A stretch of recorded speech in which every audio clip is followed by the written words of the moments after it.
Did you know that your home can say a lot about your relationships? Well, interior designer Bill Stubbs is here to explain how to make design work with our lifestyles. Oh my I gosh. love this, Bill. Derek, you're doing such a good job here. I love Houston Life. It's really wonderful. Well, thank you so much. I love being here. And what do you think all of these things have to do with interior design? Honestly, I have no idea. I walked out to see this and I thought, a sports jersey, a deck of cards, some books. Oh, this is JJ, of course. Yeah. And the place setting. Yes, so how does this all relate? Well, you know, that's what we're going to talk about in this segment. We're going to talk about how relationships really need to drive interior design.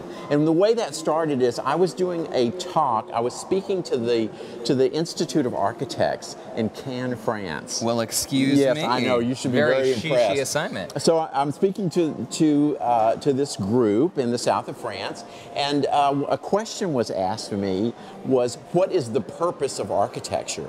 And this was asked by the president of the Society of Architects of France. And so I immediately start sweating, you know, like flop sweat, and thinking, oh, this is like a big question. What could this possibly be? And so the answer to me was, it's about relationships. Interior design and architecture is really about relationships. And that's what I base my career on, is how do we serve relationships through the homes we live in. So essentially, like a romantic partnership or a family relationship, you're essentially saying that the space you live in needs to reflect your family and your values and all of that. And maybe even beyond that, it's your entire lifestyle. What do you do? What's your passion? Is your passion sports? Is your passion books and book clubs? Or is it playing bridge like your grandmother did? Like my grandmother, exactly. So did you grow up playing bridge? Is that so, how you... you know, what happened is this all started when I was a little small child. We're going to move over here.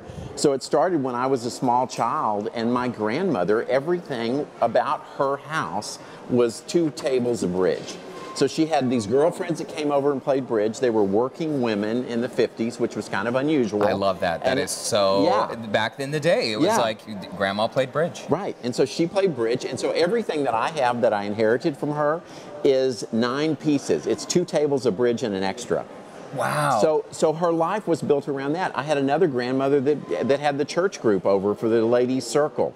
And so her whole living room was about having 10 women come and sit and do Bible study.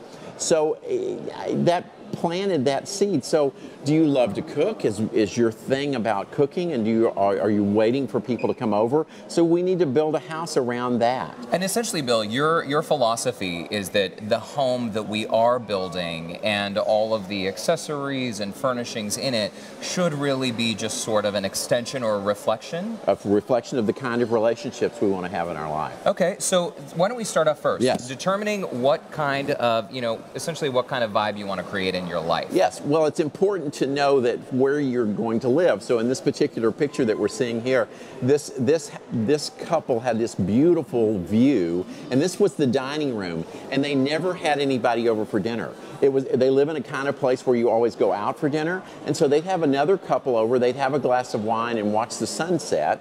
And so I created that place where their dining room was. We put 4 chairs looking at the view. Oh my gosh, with a room like this, I would have people over every night. I know. That's absolutely gorgeous. So here's a young couple who wanted a bedroom that was very romantic and had a place to read and was kind of the place that they lived, because they both worked, they got up early, they got home late, and so they wanted this bedroom that was really a retreat. What about the dining room? Because families gather around the dinner table. Yes. Is there anything that we should keep in mind when creating a dining space? Well, a dining space is interesting because a lot of people create these big, gorgeous dining rooms, and they use them on Thanksgiving and on Christmas.